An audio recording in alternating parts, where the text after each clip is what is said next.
Buenas tardes, ¿cómo están? Bienvenidos. Gracias por estar otra vez aquí acompañando el andar de la 106.7 y también en www.maspergamino.com.ar en este espacio desde hace ya más de un año que dimos en llamar Kairos y que desde este 2020 arranca algunos minutos después de las 5 repasando el tema del día o analizando cuestiones que tienen que ver con la vida de los pergaminenses, con temas de Pergamino. Y este mediodía se notificó a propósito a los propietarios de los gimnasios que deberán cerrar sus puertas aquí en Pergamino, teniendo en cuenta las nuevas medidas para los municipios bonaerenses en fase 4 y 5, dispuestas por el gobierno de la provincia de Buenos Aires. Se trata de la resolución 358 que lleva la firma del jefe de gabinete, Carlos Bianco, y que determina que aquellos distritos que registran más de 21 días sin contagios, ni siquiera se podrá aspirar, ni siquiera podrán pretender la rehabilitación de los gimnasios. Rehabilitación, digo, que se vuelvan a habilitar, ¿no? Del servicio público de transporte también, el servicio de pasajeros interurbano, interjurisdiccional y también el internacional. El turismo y el dictado de clases presenciales en todos los niveles y con todas las modalidades. En este sentido, se redirecciona el sistema educativo para que probablemente a partir de septiembre, si Dios quiere, principalmente, los últimos años de cada nivel puedan completar el ciclo lectivo, último del nivel primario, secundario, terciario y también universitario. Esto es lo más claro o la versión más fuerte que se viene escuchando. Y en el marco de estas nuevas restricciones o readecuación de las fases en el territorio bonaerense, hay medidas que también impactan contra distintos sectores comerciales que vienen bregando por una reapertura de sus comercios. Se trata específicamente de la prohibición del funcionamiento de centros comerciales, de cines, teatros, centros culturales, bibliotecas, museos, clubes y cualquier espacio público o privado que implique la concurrencia de personas. Quedó muy al límite, afortunadamente para los gastronómicos, muy al límite la habilitación estrechamente relacionada con los locales gastronómicos que hasta el momento se mantienen como desde hace ya un par de semanas. Es decir, de 8 a 23 con el 50% de la capacidad del espacio físico ocupado, con la medida de distanciamiento y el protocolo de seguridad. Entonces, bares, restaurantes, como otros locales gastronómicos para el consumo en el lugar se mantienen. Las actividades deportivas al aire libre también estarán permitidas y entre las nuevas medidas del gobierno bonaerense que el municipio se notificó este mediodía, también se reincorporó, o mejor dicho, se incorporó la prohibición de actividades religiosas para los distritos hasta fase 4. Es decir que Pergamino también tiene permiso a partir de hoy para ese tipo de actividades en iglesias, templos y comunidades religiosas. A partir del nuevo sistema de fases implementado hace 2 semanas, la provincia había habilitado que los municipios soliciten excepciones no contempladas con la presentación de protocolos. La provincia dio el guiño. Ahora el municipio es quien debe completar el trámite para que después, sí, oficialmente, el gobierno de la provincia de Buenos Aires establezca que Pergamino puede empezar a tener reuniones en templos, en iglesias y en todo espacio físico de comunidades religiosas. Y en medio de todo esto, la pregunta siempre vigente es ¿hacia dónde se dirige la Argentina? ¿Coquetea el presidente con el abismo de una debacle económica sin precedentes? ¿Se trata de gente confundida e imprudente o existen otras razones que impulsaron el banderazo, por ejemplo, del sábado pasado, que en Pergamino comenzó después de las 4 de la tarde, con punto de convocatoria en el cruce de caminos y con epicentro en la Plaza Merced? No hay dudas que la economía y la cuarentena se han politizado. No es una novedad, en versiones cada vez más opuestas y prestas a un choque en lugar de una negociación. Las manifestaciones del sábado, precisamente el día de la bandera, quiebran el escenario político en muchos sentidos. Se trata de la primera movilización nacional, más allá de las réplicas en los distritos y en distintas provincias, que haya levantado como bandera la defensa de la propiedad privada, algo inimaginado en la liturgia política argentina. La contraparte es la expropiación de Vicentín, un concurso de acreedores que hoy escaló hasta ubicarse en uno de los ejes del debate nacional y también de una pulseada entre el oficialismo y la oposición. Y este disfraz impulsado por Patricia Bullrich, personaje terrorífico de la política argentina, si los hay, por supuesto, queriendo hacer una 125. La situación económica de amplios sectores sociales subyace en este entuerto que revive igual lo ocurrido hace más de una década con el enfrentamiento del campo con el gobierno de Cristina Fernández.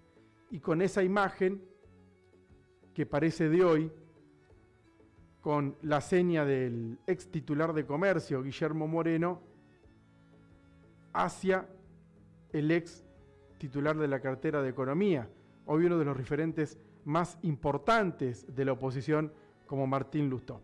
Existen muchas razones para rechazar esta idea de esta 125. Primero, aunque por encima de las argumentaciones prevalecen las percepciones y en las extensas zonas rurales de la Pampa Argentina se cree en esa realidad. Pergamino, por ejemplo. Con el agravante de que la discusión de las retenciones ha mutado al temor por la vigencia de la garantía constitucional de la propiedad privada. En las zonas rurales, el reclamo alcanza a trabajadores y cooperativistas, con el resto de los productores rurales o el puñado de las grandes agroexportadoras. En las grandes ciudades, el reclamo económico está vinculado a la extensión de la cuarentena que afecta básicamente a los sectores medios, profesionales, comerciantes y de infinidad de actividades individuales, que llevan casi 3 meses de parálisis, 3 meses, sin un horizonte que tiene que ver con esta cuestión de no saber hacia dónde ir, ¿no? ¿Qué ocurrirá con los trabajos y con los negocios? Una reciente encuesta de la Cámara Argentina de Comercio abre un horizonte negro para alrededor de 50.000 comercios que cerrarían de manera definitiva y otra cantidad que duplica los cierres, que continuaría pero achicando estructura y personal. Ajuste, con todas las letras. En la industria el panorama es similar. Otra encuesta de la Unión Industrial Argentina, que se conoció el fin de semana, sostiene que casi el 40% de las empresas dice que su negocio no es sostenible si las actuales restricciones se prolongan, es decir, si se posterga la cuarentena, que, de acuerdo a la reunión que mantuvieron hoy Kicillof, Rodríguez Larreta y Alberto Fernández, no solamente se posterga, sino que también se endurece. El 13%, según la encuesta de la UIA, dice que entrará en concurso de acreedores y 2/3 de los encuestadores dice que sufrió caída en sus ventas mayores al 50%. En definitiva, la extensión de la cuarentena ocasionaría pérdidas de empleo que serían gigantescas, con la caída de miles y miles de empresas y un aumento sideral de la pobreza. Los próximos 2 meses serían dramáticos para la economía, sin chances reales de un rebote inmediato por la destrucción del capital productivo. La decisión de Alberto Fernández de extender la cuarentena, con el apoyo de todos los gobernadores, pero fundamentalmente con el de la provincia de Buenos Aires y con el jefe de gobierno porteño, las dos patas más importantes del país y que además son las zonas de mayor riesgo, no podrá eludir el capítulo económico y reducirla a una cuestión de coeficientes sanitarios. Una catástrofe productiva también originará un enorme costo en vidas, pero también en años de retroceso en condiciones de subsistencia para amplios sectores de la comunidad, de la sociedad. La pandemia que azota hoy al país no es solo una sanitaria, desde hace ya mucho tiempo es también una catástrofe económica que en las últimas semanas parece profundizarse aún más todavía. Las señales oficiales por el momento no consideran esa posibilidad. El último anuncio de convocar a la CGT y a la UIA a participar de las reuniones sectoriales que organiza la jefatura de gabinete suena a poco, pero aparte de sonar a poco, casi de escasa utilidad. El presidente también aseguró que sabe cómo salir de la crisis abierta por la pandemia del COVID-19, igual que su afirmación de que el gobierno cuenta con un programa económico, pero no lo revelará hasta que culminen las negociaciones con los acreedores. Hasta ahora, más allá de esa revelación del presidente de los argentinos, nunca hizo explícito cómo es ese plan, siquiera si realmente existe.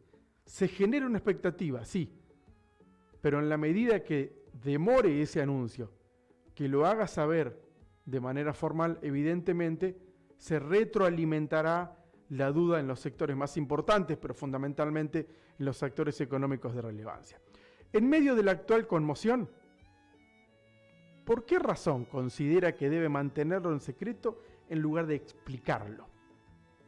Similar a su afirmación de que los manifestantes están confundidos, un jefe de Estado debiera aclarar en lugar de acusar.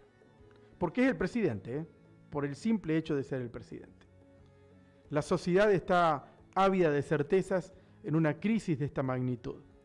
Con la negociación de la deuda, las conversaciones se vuelven a prolongar con motivos poco claros. La diferencia entre la oferta oficial y de los acreedores parece más técnica que real, por un valor millonario que suena enorme, mientras el Banco Central y los sectores productivos piden sumas mayúsculas, piden sumas mayores.